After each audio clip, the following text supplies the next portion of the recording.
So clearly a frustrating afternoon, Darren. Was it a case of Shrewsbury carrying out their game plan really well, or a case of you guys not doing what you needed to do, or a bit of both? How did you see it? Well, first and foremost, I always look at ourselves and our own performance before I look at the opposition's. Um, and we just didn't do the things that we have been doing or the things we wanted to do, both on and off the ball. I've had obviously a couple of hours to reflect on it without watching it back, just driving back thinking about it.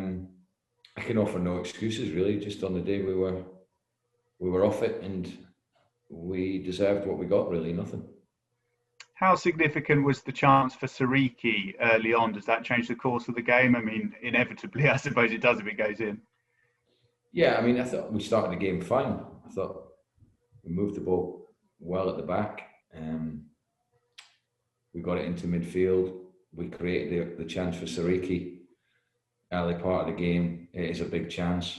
He did well to even get anything out of it, really, because it was a difficult ball, the way it was bouncing. And these are big opportunities in games, there's no doubt about it. I thought the first half, we were too slow, too ponderous. I didn't think we won enough second balls. They were darker to everything, really, without causing us too many problems. They obviously, the deflection that hit the post was the one opening they really had, a couple of shots. It was a bit of a stalemate, really, in the first half. And we spoke about half-time saying, look, we can't continue to play like that because we'll end up losing the game. The players didn't heed the warning, and unfortunately that's what's happened. Yeah, and frustrating as well, of course, to concede a soft goal so early in the second half, in that, you need that platform. And of course, there's never an ideal time to concede, but it certainly doesn't help when you just had your half-time chat.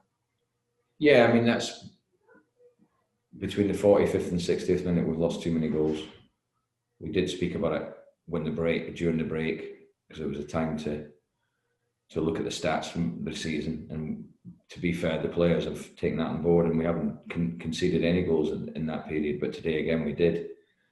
We spoke at half-time about changing the formation tactically, which we did. But it was really unnecessary to concede. We had possession in the middle of the pitch. We lost it. We then had possession on the edge of our own box, lost it, and then the boys got a shot off. And so it was a goal that definitely could have been stopped just by some careless mistakes by us on the ball, really. Yeah, 2 games without scoring today, and Bristol Rovers as well, but 2 very different stories. In that Tuesday night, plenty of chances. It was about being clinical in front of goal. Obviously today you didn't have the chances. So yeah, 2 quite, although the result, not getting a goal, ends up being the same, 2 quite different stories to go with it. Yeah, looking at our last 2 away games, obviously we won at Ipswich without having a shot on target, amazingly enough. And that can't continue. Obviously, we won that game through an own goal. We did miss a penalty. We did have 1 or 2 openings. But today, again, we didn't have enough crosses, enough attempts on goal.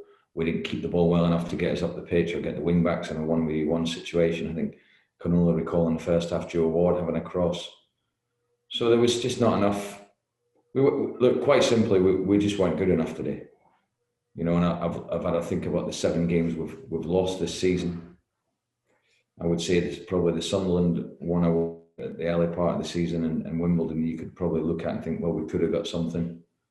The other 5, I have to say, we've deserved to lose them, and today was another one.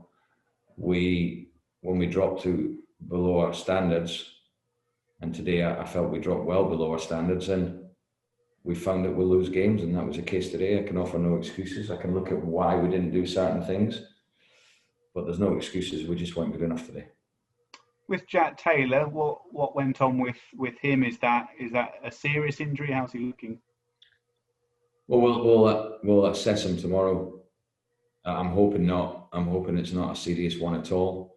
He felt a tightness in his calf, and some pain there, and he felt it for about 10 minutes before we brought him off. We thought we could get him through to half-time, but the boy was clearly struggling.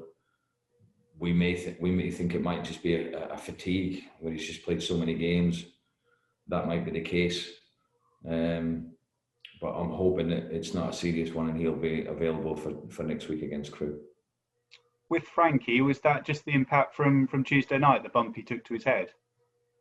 Yeah, there was a concussion, so we had to follow the protocols, which is 7 days. So obviously we knew on Tuesday night he would be out. He will miss Tranmere game as well, but he'll be back for the Crewe game. And in many ways, maybe the rest will do him some good, both mentally and physically. It was an easy decision really to replace him with Niall. Obviously bringing Joe in back from his injury, a bit of freshness there, and Ethan has done very well. You know, I'm not saying Brownie didn't do well in the last 2 games, but I just felt freshening up again in there, just to freshen the team up a little bit. 3 changes.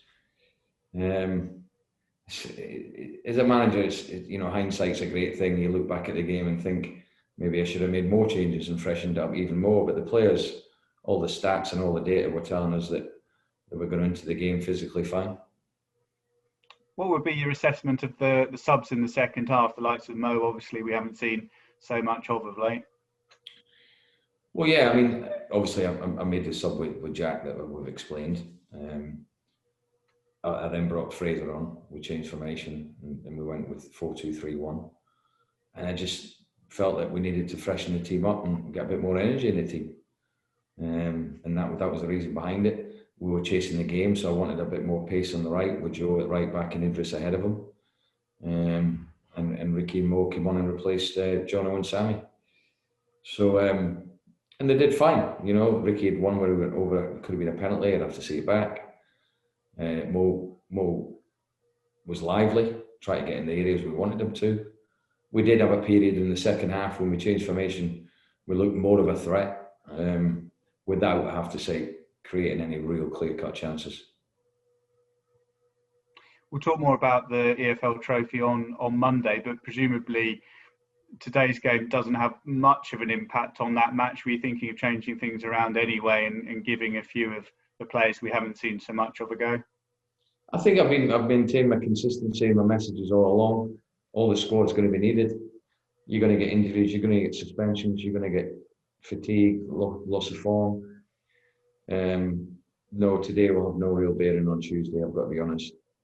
Apart from the fact that it probably reinforces that I do need to freshen the team up after looking at today's performance.